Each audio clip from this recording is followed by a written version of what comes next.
Welcome to the Redhead Reveal podcast. I am Jenn Pinkerton, your Redhead host, a psychotherapist, high-performance coach, writer, and speaker. As a connection expert, I help people reveal their connectedness within relationships, transforming from the root causes of beliefs and behaviors that hold them back from thriving in life. Let's talk about how you're thriving. I have a question for you. Have any of you been diagnosed with Lyme disease or maybe mold toxicity or some sort of chronic illness? Well, your medical diagnosis may not be the only thing. There is actually this amazing connection with the mind and body. You're going to be so surprised to hear what you learn next today. Okay, I'm excited today to have Dr. Cathleen King join us. Kathleen is this expert on chronic illness, chronic trauma, relationship, attachment repair, and inner child healing. She's the founder of Primal Trust as well, which is a mission to awaken others to discover their true self-essence, activating self-healing and inner freedom, all things that we love here on the podcast. So I'm really excited to have you here. Welcome. Thank you, Jen. I'm excited to have this conversation. And I think you also have a book that you wrote about how healing happens, right? Yes. So yeah. I'm definitely excited about that because I think it has a lot of nervous system components, which I'm a huge fan about understanding how our body responds to trauma, how our body keeps the score, and how to regulate and understand that we've got to keep our nervous systems online instead of offline, which we all tend to maybe, get to that place and not really understand how to get back to where we want to get. So this is just going to be a great conversation, and I'm excited to get started. Awesome. So I want to start with a quote, which I usually do, that I saw on your Instagram that I loved. What you said, stop trying to feel better. Instead, get better at feeling to experience the healing you seek. So tell me about that. Yeah. Our mind is always looking for the solution. And so when I say stop trying to feel better, what's trying to feel better is your mind. Your mind is trying to do the doing of feeling, and it can't do that. It's the body. It's dropping into the body. And we're constantly seeking programs and books and coaches and processes to feel better, all the while avoiding the elephant in the room. I always use that phrase, which is that we are not actually just getting quiet and listening, where our mind is filling itself, not feeling, it is filling itself. Yes. in the attempt to feel better. So I think it was my quest, and it is the quest that I am still on and always on, because our habit is to go mental. Our habit is to think. Our habit is to analyze, to figure out, to problem solve. And yet our biology needs to feel like we are guided by our feeling, our instinct, our gut instinct. And unfortunately, it's gone offline for most of us in our culture because of the way the mind is being entertained constantly. Yep, that makes perfect sense. I think that this idea about that people are disconnected from their body. They don't understand without doing some emotional work, I think, to recognize that that is the key to it all. That's somatic work, So how did you get into this somatic kind of approach of healing? Well, the irony is that I was trained as a somatic physical therapist over 20 years ago. So I had the schooling, I had the education, I studied Feldenkrais, Alexander, Hanna somatics, all of these things. So I had all these skills of somatics. My mind had a lot of skills of somatics. And I thought, yeah, I'm a somatic practitioner. And then I get sick and I spend 10 years mostly bedbound and very, very dysfunctional. And I had a lot of thoughts about healing. I had a lot of theories. I had a lot of mental understanding. And at one point I realized, I'm actually not practicing anything that I know, because I was mentally trying to figure it out. So eventually, many years later, I started utilizing the somatic practices that I was taught in school and learned how to become more of a patient than a practitioner. And that is something I see so much. Like, we can be brilliant practitioners and terrible patients. And that was so me.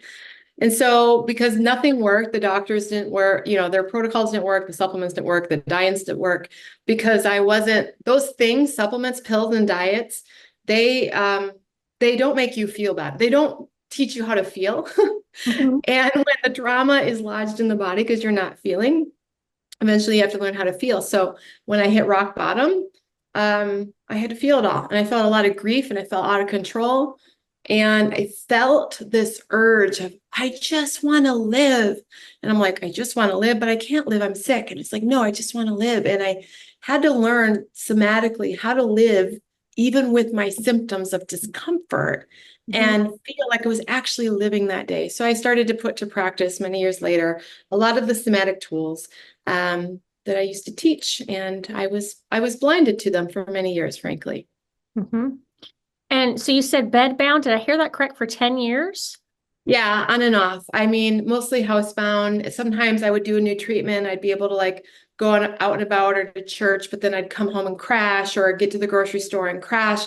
Uh, And yeah, I had unresolving chronic illness with a pile of diagnoses ranging from Lyme disease to mold toxicity to chronic fatigue syndrome, parasites, SIBO, PTSD, et cetera, et cetera, et cetera. Really, a body stuck in an alarm response of I am not okay, and therefore an inflammatory response where everything is not able to organize itself correctly. The immune system goes offline, and so many people have this issue. But well, yeah, it's trauma. it sounds to me almost like a sense of, the trauma is buried so deep of Yeah, whatever it was that you were dealing with that, and you weren't feeling it. And then it's almost like that, the cell activation in your body says we're done. We can't do it anymore. yeah. We are done. And it's hard because you typically appear very functional when Mhm. you have this certain personality. There's a certain personality that gets sick. Mhm. Type A, go-getter, gonna Right. conquer the world.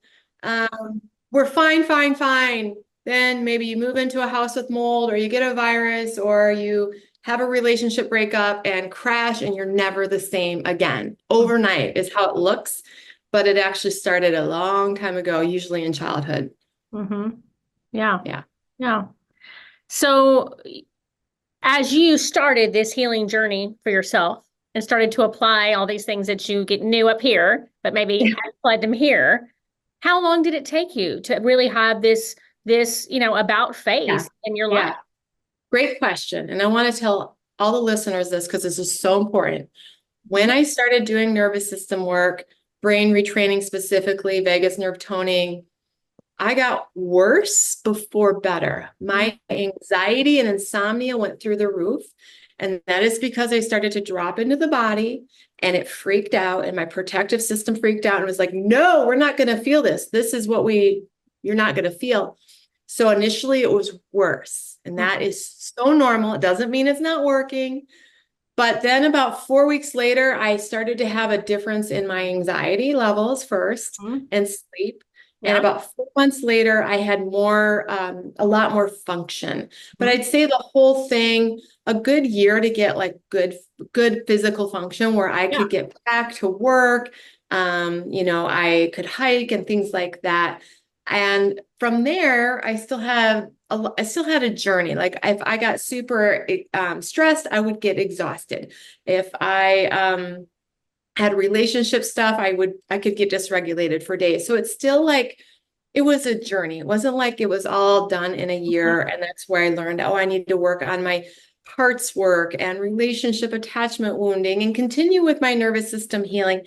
And I still, especially being a CEO of a huge company, I have to do my practices. If I work all day, 5 days in a row, I feel it, and it's not a good thing. So it's a life practice. For sure. And right when you said that, I thought, those are parts. Those are parts coming up saying, no, this is not safe, danger, danger, alarm.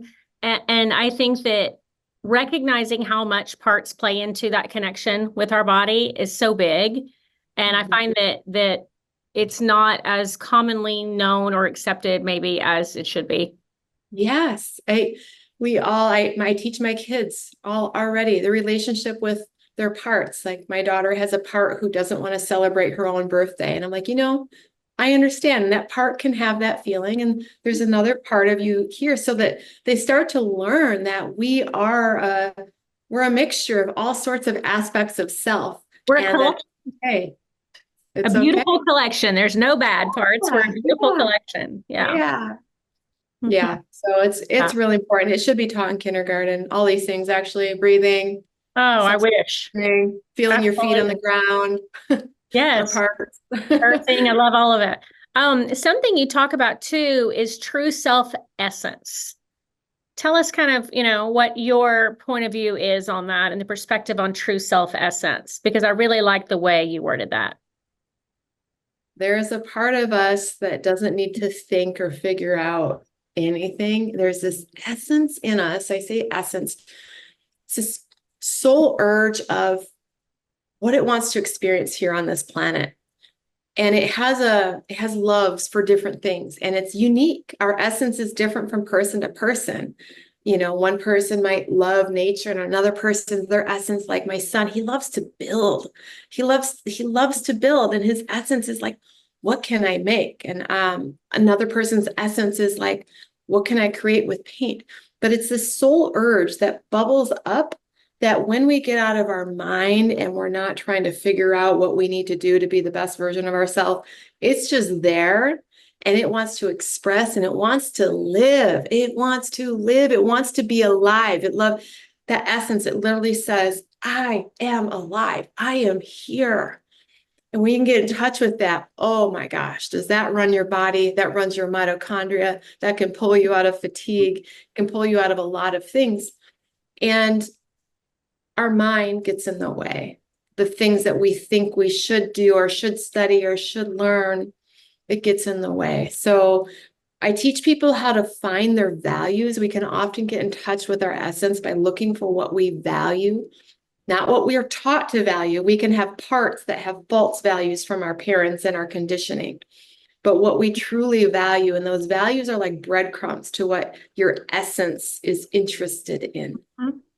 And what you refer to as essence, I sometimes refer to personally as your zest.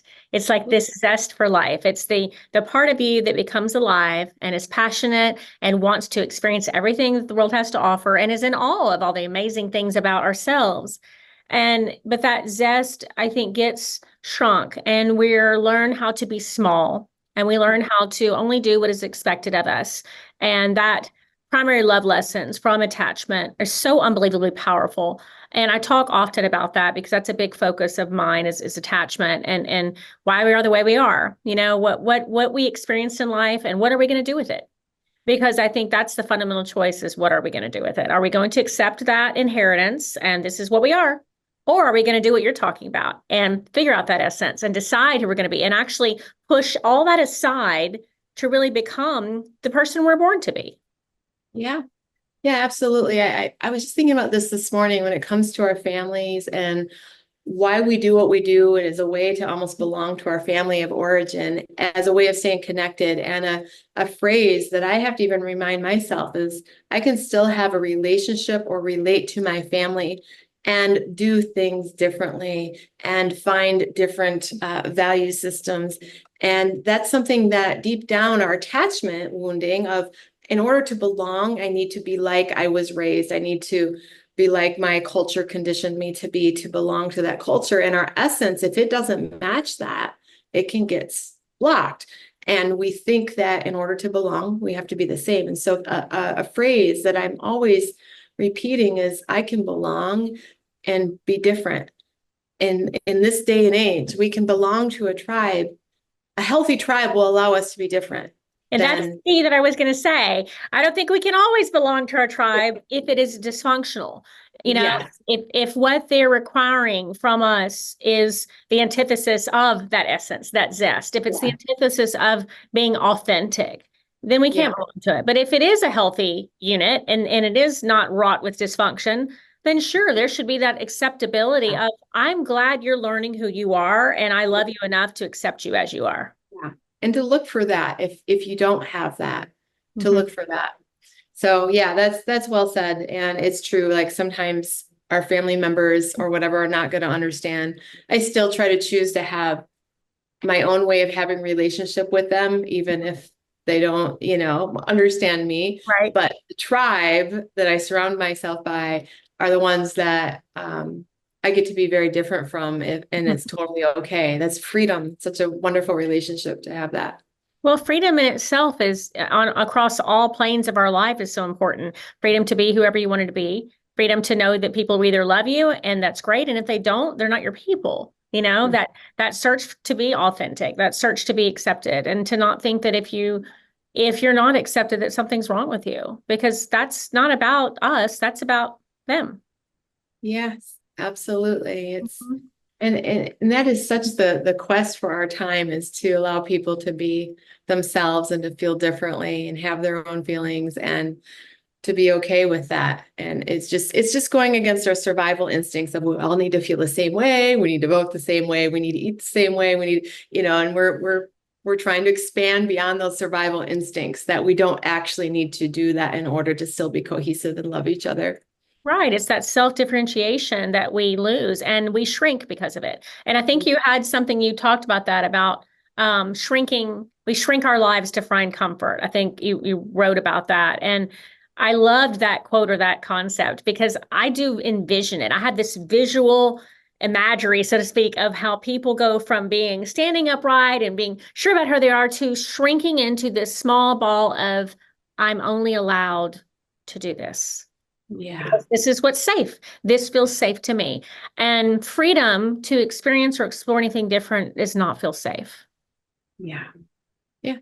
hmm So, what were the steps that you kind of took to establish Primal Trust? And tell us about Primal Trust. Yeah. Well, I definitely never knew it was going to turn into what it did. I was not an entrepreneur. I was a woman that had passion about teaching people that there's another way out of Lyme disease and mold toxicity. hmm And it really started by just having people say, "Hey, will you teach me what you did?" So I was doing one-on-one, and then people were like, "Oh, what about a group class?" I'm like, "Okay, we'll do that." And what if we made a little community about how we're all on this path to reclaim our health through nervous system work and trauma healing versus, the old way. I'm like, "Yeah, let's do that." It started off with like 30 people and then 50, and then a couple years ago, I launched the official, like 2.5 years ago, I launched the official Primal Trust Academy and community. hmm And now we've had over 10,000 people go through it in a couple years. So Amazing. it just grew because there was a passion for the message that the underlying root cause of so much of our chronic symptoms is a nervous system in distress that cannot even handle the diets and the supplements and all the protocols you're doing. They don't work as well when the operating system has a viewpoint of, hmm I am not okay. hmm And not Yeah. that those things don't help, but you've got to do the inner work to allow this outer work to fully heal you. So And I think of a lot of clients that I've had over the years. I think of also personal people I know that have suffered from mold situations or Lyme disease, and things that they have felt as though it's a death sentence, and not understanding that there is something so very different. And it does not surprise me at all that you would grow to having such a massive base and this huge company for it, because I think that a lot of people suffer from those plus other unexplained autoimmune disease. And when I hear autoimmune, I immediately think, every time, it's just where my go-to is I think, no, there's something more. There's something in the body that is unresolved trauma. And it's unresolved trauma that is now stuck, and you are stuck. And this is just something that has happened because you're stuck. yeah. Yes, and it's so empowering. I mean, the message, some people get offended by this. Like, you're saying this is in my head. I'm saying, you have the power to Mhm. shift this. This is so great. This is great news. This is Right. not condemning personal fault. Absolutely. Autoimmune, all of these things, there is a nervous system in distress. Right. And we can resolve these things. And we need to learn how. Maybe we might need help, coaches, or whatever, but it's all possible. It's all possible. So when someone comes to Primal Trust for the help of saying, hey, I was diagnosed with Lyme disease, or I have experienced mold toxicity, or I have an unexplained one other autoimmune, I need help. What does that look like? What is that process? How long do you tell people this takes? How often do they meet? Give us a snapshot, especially for my listeners and viewers who are saying, hey, that's me. That is me. Yeah. How do I get there? That's a great question. Well, first of all, on our website, I have this free book that is about 127 pages. And it is the science behind what I'm saying. And so first of all, you want to learn the science because your brain is not going to understand why this breath practice or this weird visualization practice or whatever is going to help your Lyme disease, your very real infection. So we need to convince your brain, your protective system, why taking the time to do this matters. So download that How Healing Happens book. It's on my website. It also has practices to get you started because I have found that the biggest stumbling block of people going from this diagnosis to health is the training that they've had in their mind from our medical system that I need a pill to fix it, or this is incurable and there's nothing I can do. And we need to reprogram that. So and Dr. King, like with that right there is the idea of it's this whole concept basically that I have to understand the why to transform. Yeah. And I say that all the time. We've got to understand the why. If you don't know the why, how do you have the buy-in? And our body and mind has to be together, united to buy in. Yep. And so they get this book, they get the knowledge, they're able to actually show their brain the proof. It's basically like, hey, let's show the receipts. You're showing the receipts of this is why, this is what's happening in your body. Yep. Yep. And the book is free. So it's going to cost you nothing to understand and get started. But that is because let me just tell you, I had this understanding. I was a somatic practitioner. I was a mind-body physical therapist. I didn't have the buy-in that it had anything to do with Lyme disease, mold toxicity, viruses, parasites, etc. No one told me that.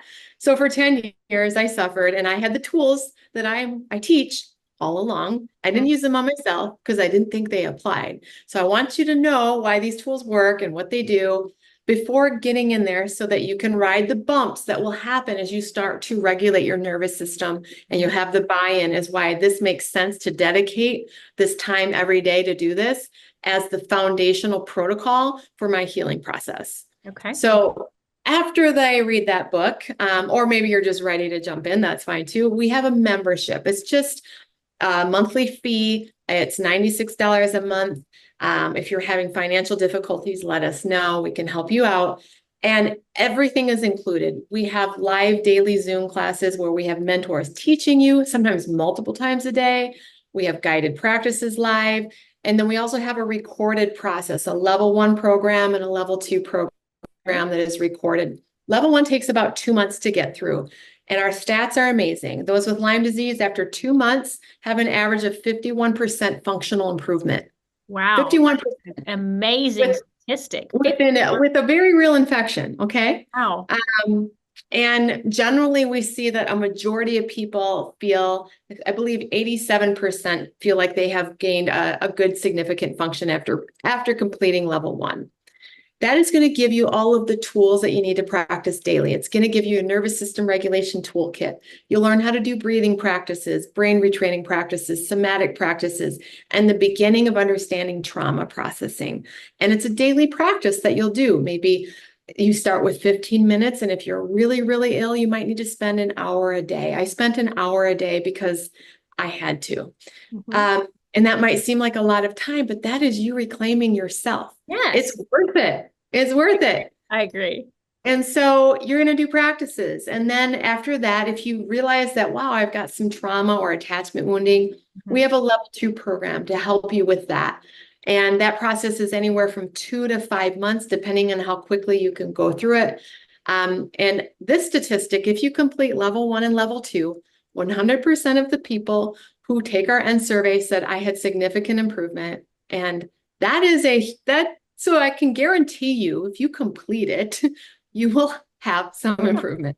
I love numbers. I mean, I love it. I think it's so inspiring for people who have really struggled with this. And you know, I know people that feel like if they have these kind of concerns, they feel as though there is no solution, there is no freedom from it, and there is no other way out. And so I love the hope aspect, the hope and healing that is within Primal Trust. Yeah. I think it's just a matter of like, when you finally take the time to attend to your body and nervous system, how could it not help?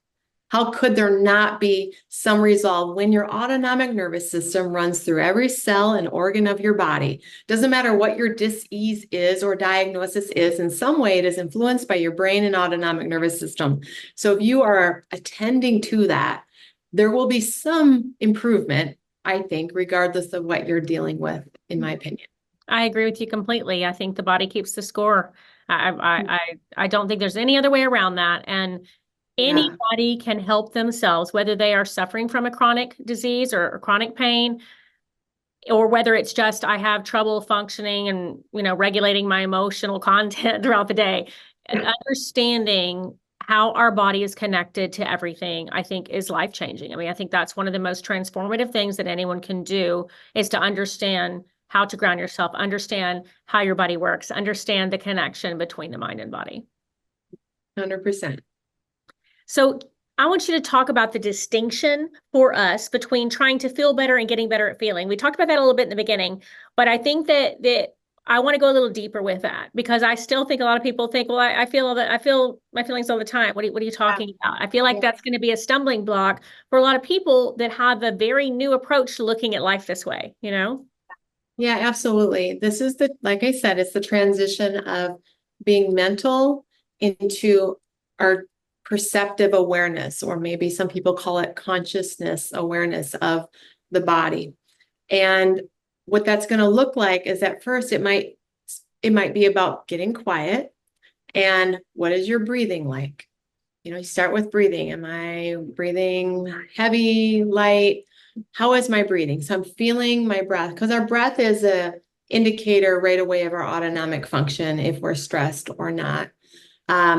I like to pay attention to the sensations in my body. If I'm feeling, oh, okay, how am I feeling? My stomach is feeling really clenched, or maybe a little bit like fuzzy feeling in my head.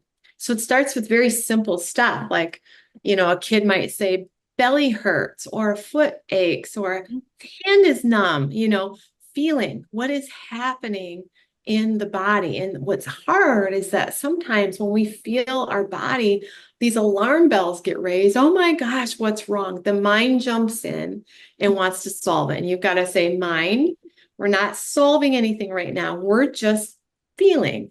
We're not looking for a solution. We're not looking how to fix it. So that's the first thing. You've got to stop that habit of alarm, mind comes into rescue. Alarm, mind comes into rescue. Right, but we're not fixing. That's requiring presence. That's requiring someone to be still enough to be present in the moment. And that in itself, I think, is so hard for a lot of people to do, especially if they're stuck in a trauma response of flight. This is uncomfortable to me to be present with my feelings. This stillness is uncomfortable to me. My alarm bells just went off, and now I've got to flight. I've got to go dive into my work. I've got to go. I have too many things to do. Let me get up. I can't sit here. I don't have time for this. Even people that start off meditating, I feel like, can say, oh, I can't sit that still and do that. It's a terrifying experience to think that we're going to sit still. Yeah. And to me, I tell people, if you can't sit still with your feelings and your thoughts, that should be one of your biggest indicators. This is exactly what I need to be doing, is sitting still. And inventory of my body. Exactly. And registering that urge. Okay, I want to get up and work. I want to get up and check. So the part of feeling is feeling the urge to get up and move. And sometimes initially, you might not even be able to stop yourself, but just at least consciously register, I'm getting up because I'm too uncomfortable to sit. That is a step. I'm going to this because it's too uncomfortable. So at least you're consciously registering that you go into flight. Step one, you can't stop yourself, but you see yourself doing it. You acknowledge it. And next time, maybe you feel that urge and you're like, 10 seconds. I'm going to sit with the urge.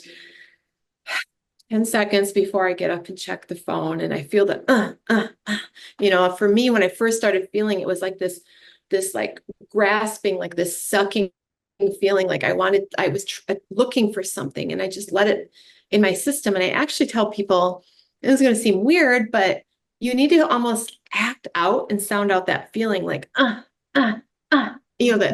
what is it in there? Like a child might sound out. That is so healing. That's how you feel. The body will express, and it will have these movements and these sounds. And, maybe just do them by yourself because they're weird, but It's how you get in touch with the body as you start feeling.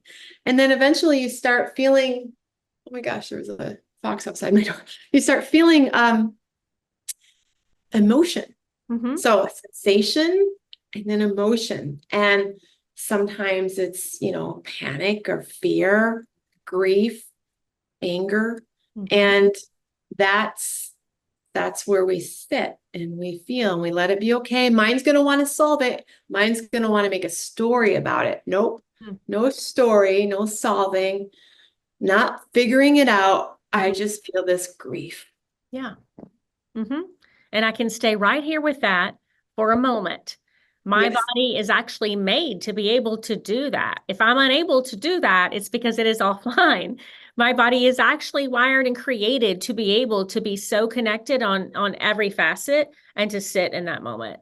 But a lot Yes. of people cannot do that. And I think that a big problem that keeps people from being present like that keeps people from that of self-awareness and body inventory is the quick dopamine hits that people go to numb. It's like, I'm feeling offline. I'm going to numb out. Let me go on social media and let me get a quick dopamine rush because that feels good real quick. I don't have to feel present. And now I've numbed out and I've basically, either I'm in freeze and I'm just numb, or I've even gone flight and dove so into my social media that now I'm sending memes and I'm doing all sorts of things as this quick moment to get out of just sitting still. And I found that if we have that urge, if we take a moment and say, yeah, I don't want to sit right here. I want to get on my phone. Then I say, great. Okay. Then get on your phone. Go do that for 5 minutes. Okay. Now 5 minutes is up. Now let's come back and sit. Now can we sit? And then you're kind of forced to recognize at that moment, if you want to do it again, you're like, oh, wait a minute. I'm a grown ass adult. Can I really not sit here and be intentional and present for a moment without my phone? This is a problem. But I like that exercise because I feel like it creates a little bit of awareness and puts it under a microscope of exactly how are we showing up for ourselves.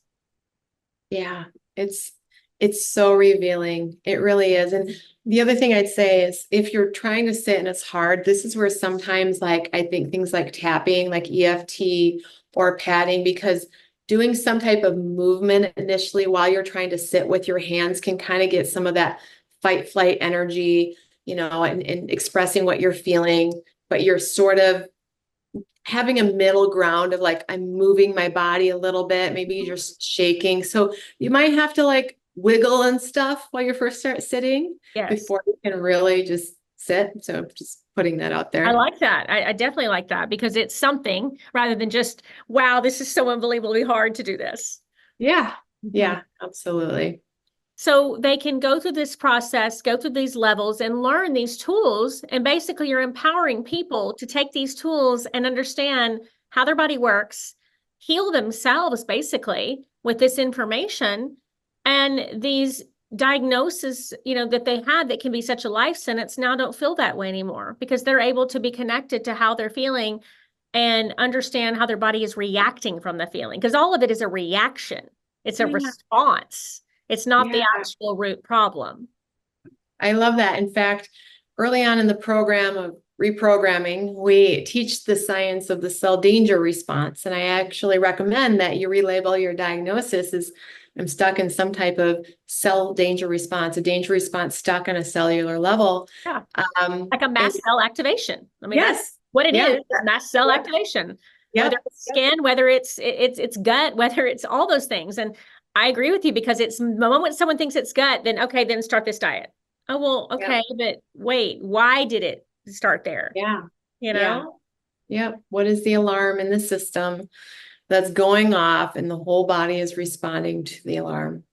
And for you to be able to be such a profound guide in this because of your own experience. And I think people really search for someone that has that lived experience. It's so much more palatable to recognize, wow, here's Dr. King that went through this herself and this worked. And that feels, I think, a lot better for people to have the buy-in of it because honestly, a lot of this can be very what I call woo-woo. It can be very out there to people who don't think like that, who are very concrete thinkers, who don't think in an abstract way anyway. And, they have to see it to believe it. And that's really hard. Yeah. It's hard for a lot of people to do that. And I think you having lived that and experienced that brings a whole nother level to how people can, really swallow the idea of, okay, I'm going to do something very different to see if this makes a change in my life. And I teach a lot of science. People who take this are like, this is like a college course, because for that reason, there is an absolute science behind all of this. It is not woo at all. Once you understand the science of the brain and autonomic nervous system, it makes perfect sense. You're like, oh, okay. So that's part of the buy-in, is the science behind it, and it exists. Mm-hmm. Yes, but we have a lot of other things in our, world systems that prevent us from doing that in our medical models, and I think that there's some medical models that do recognize it's a combination of both body and mind working together. And I think there's some medical models that absolutely don't give credit to that. And so I hope that changes at some point in the future. That's a hope, a wish I have for the world we live in. Something else I want to talk about is the self-regulation exercises and the how healing happens, because I was looking through some of that. And I if we can leave today giving someone some sort of regulation exercise that they can do on their own, I'd like to challenge people to say, can you try this? Because if you feel better after this small exercise, how might you feel better if you did this entire protocol? Especially if some of the things we're saying today are resonating with you. Yeah, absolutely. Well, the best thing for regulation, first of all, there's two components: your breath, like I've said, to start with, and also your orientation to where you're at. Because what's happening is your brain is typically stuck in a sense of threat from the past. And that threat perception is always being broadcast into the present moment or into the future. So we have to actually show our brain, our limbic system, that in this moment, there's no tiger in this room. Dad isn't yelling at me. I'm not being left right here, right now. I'm sitting here.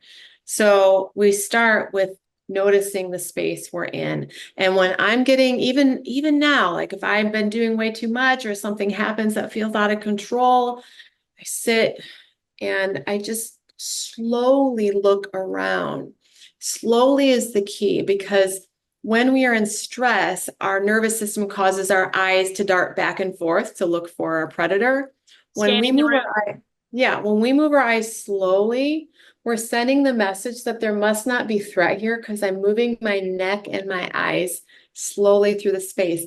Even sitting and just slowly turning your head side to side just right now, and looking with awe and wonder at your environment, if you can, is going to calm you down.